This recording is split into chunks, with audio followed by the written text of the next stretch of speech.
Well, morning in LA. Morning in LA. Well, we've just had breakfast. There's the aftermath, as you can see. And Only oatmeal for me. Duncan only had oatmeal. Healthy living, as you know, bro. Well, it's a great way to start the day, isn't it? Yeah, it's the way I finish the day that's in question, not the way I start it. That's slightly at odds with your healthy start to the day. Yeah. But you know, well, here we are in Los Angeles. And how are you enjoying the tour? It's been great. Well, it's a bit difficult without. It's a bit disappointing not having Astro, but it's going well. Well, you know, the worst element for me is, I mean, if we're not doing the songs that he's performing, they're simply not there. We personally, I mean, I miss all the bits of percussion and the stuff he's triggering and all the rehearsed stuff. It feels like a lot of holes in it. I don't think the audience are even aware of that. It always feels worse to us that he does that. Yeah. And they've been incredibly kind to us, but we've had great gigs. Yep. I'm not sure, but I mean, the signing off stuff went down really great in San Francisco. And then in San Diego, I just don't think they knew it. In fact, I think 4 or 5 people got killed in the crush at the rush for the exit. But then as soon as we started playing songs I knew, the whole place came alive. Well, I thought we did a real good job of stage fright, but it was the deathly silence afterwards and the people weeping around the room that I thought perhaps it's not the mood we're going for. Well, you know, there's something to be said for when we first used to play that song. Maybe we didn't play it well enough to cause tears, you know, and we probably played a little bit fast and a bit rushed, like we did, what you do as kids. Yeah. But now, with age, we can play it soft, gentle, and it's very blue and it's very sad, and it is a bit weepy. Like bodies swinging in the sun. Yeah, it's I know. Yeah, it did occur to me. It's not a cheerful little ditty, let's say. I've got a feeling them songs aren't going to make it to the rest of the US tour. Yes, I feel you're right, bro. Although I can't wait to play the set on the UK tour. In England, it'll be brilliant. But burden of shame as well. You know, I'm a British subject, not proud of it. So you know, it jars around the room. Well, they just don't quite understand. They don't know us that way, do they? They don't know us that way. They do in Britain. I don't think American audiences understand not being patriotic, because patriotism is such a huge part of American life. You know, of American culture. Yeah. And it doesn't necessarily mean that dirty patriotism. Although I always find it a little bit awkward. I'm always a bit stiff with of course. Anything flag waving and patriotic. Well, absolutely, yeah. We've got a natural aversion to it, whereas here they've got a natural aversion to the opposite. You know, if you're dissing your own country, there must be something wrong with you. Well, you know? Sure, yeah. Even the most liberated of minds here don't like to hear anybody bad-mouthing their country folk. Whereas with us, it's a tradition, of course. I mean, that's where you start from. You start by bad-mouthing your country, don't you? Yeah, you know, I mean, it's a natural position to be. Absolutely, yeah. But anyway, we'll drop a couple of them, I reckon, and get a bit more. I can see a bit more party-ish with our approach. I've loved playing them, though. I mean, you know. No, I'm really looking forward to doing it. Truth is, you don't necessarily play for applause. You play. There's a couple of elements to performing. There's a performance in your own head that you're doing for yourself, and then there's a performance for the audience. It's not the type of show you're doing. I mean, we're a dance band, and you know. Sure. I mean, when I used to sing with my dad, folk music and so on, I mean, you know, finishing to silence and a shots, you know, taking people's breath away and all that. Brilliant. You know, that's the desired effect. The hairs on the back of the neck standing up and all the rest of it, you know. Nice one, we're in, we've got one. Yeah, exactly. Yeah. But it's not the same thing when you're trying to get people up and dancing about it, you know.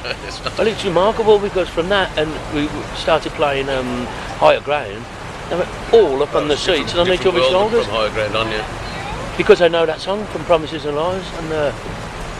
But it's all much more upbeat from then anyway, isn't it? The stuff with Norman and, you know, it's exactly, all great stuff. Exactly. I mean, I did enjoy the other night in San Diego. I've enjoyed all the gigs, to be honest. I thought San Diego was great. Our friend Fiona Obrick, it was her birthday. Her birthday, yeah, that was nice. That was kind of nice bit of serendipity to be in town on her birthday. And Robbie's birthday. That's Roadie Robin, of course. Yeah, Roadie Robin, who's 40. Dragged him on the stage for a bit of embarrassment. While you're talking, I'm just going to pan round and see the beautiful girls of Los Angeles chomping down their calorie-free breakfast. And, well, I suppose that's it, really. We've got another day off, which is well-deserved, well-needed, I think. I'm just going up to my room now to tidy up and make my bed. So I don't like these maids doing it for me. I like to do it myself. And is that, okay, what's that on the basis of you're not going to allow someone to be servile for you, being a died in the war communist, or you just don't like people coming in your room when you're in there. That's the real reason. That's why I do it, yeah. And you know, I don't change my towels and my sheets every day at home. You know, Well, so I don't no, really I mean- need them to change them every day. Yeah. Well, you know, there's a lot of there's a lot of detergent going into the world's water supply, electricity. Well, most of these hotels have little cards now saying, if you know, Yeah, I don't like want that. it, you know, hang them over bars and all I change that, them every dry 2 or 3 days, Yeah, mate. that's right. Yeah. But you know, it's been so hot here. Yesterday it was 113 degrees. I don't know. What do you reckon today? Did you hear? Well, they said it's going to be 20 degrees cooler, a mere 85, I suppose, something like that. Well, not far from here down the road, you've got La Brea, where the tar pits are, where they pull all the dinosaurs out. Oh, really? Which is a great place to visit, actually, if ever you get a chance. Down the road. Well, the neighbourhoods round there, the waitress was telling me, it got so hot, everybody's turned the air conditioning on, have lost their power. So there are hundreds of thousands of Los Angelinos with no air conditioning. And I've got to tell you, yesterday, it was too hot with the air conditioning on. Yeah, that's the kind of heat that kills people, isn't it? We'll find out over the next few weeks the real Well, she said the real cost. She said there's old people dying, but you're not seeing it on the news, and I can well believe that. Well, I was saying if we had a heat wave like that in England, we'd definitely have deaths. Well, they do in France every year. Every time it gets hot, the old people die. Just like the winter, it's a cull, isn't it? Yeah. And apparently they've been cold all summer. That's the weird thing. Yeah, they've had a really poor summer by Californian standards. This is only just started. Yeah. But do you remember we were here last year and it was grey and miserable? Yeah.